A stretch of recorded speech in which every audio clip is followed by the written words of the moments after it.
Apakah salah saya rakyat bawah mengungkapkan protes dan keberatan pada pihak-pihak yang tanpa izin menempelkan stiker caleg di rumah pribadi saya? Rusak stiker caleg di rumahnya, tiktokers dilaporkan ke polisi. Sosok tiktokers bernama Agus Geboy belakangan tengah jadi perbincangan lantaran kontennya di media sosial. Ia disorot karena protes keras atas penempelan stiker caleg di rumahnya di Lumajang, Jawa Timur. Dirinya tak terima kaca rumahnya kotor karena stiker dari caleg tersebut. Hingga akhirnya Agus Geboy pun membuat unggahan di TikTok yang hingga kini menjadi viral. Video protes Agus Geboy terhadap caleg tersebut telah ditonton 6 juta penonton. Viral selama 1 minggu, Agus Geboy pun kembali mengunggah konten soal stiker caleg tersebut. Namun kali ini ia menunjukkan ekspresi sedih seraya menahan tangisnya.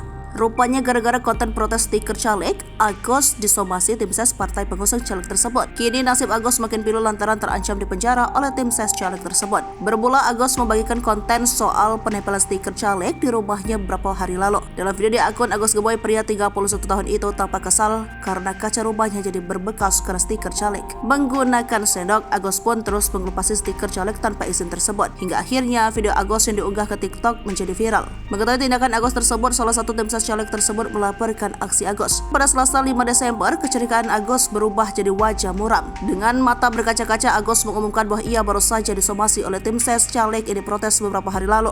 Dalam surat somasi tersebut, Agus dianggap menyebarkan hoax. Disuruh meminta maaf, Agus pun menuruti permintaan dari tim ses caleg tersebut. Agus rupanya heran kenapa ia tidak boleh membela dirinya sendiri. Imbas dari keviralan video Agus pun belakangan terkuak. Agus terancam dilaporkan ke polisi apabila tidak menghapus video viral soal stiker caleg itu. Karena takut mendapat ancaman tersebut, Agus pun meminta bantuan kepada Presiden Jokowi.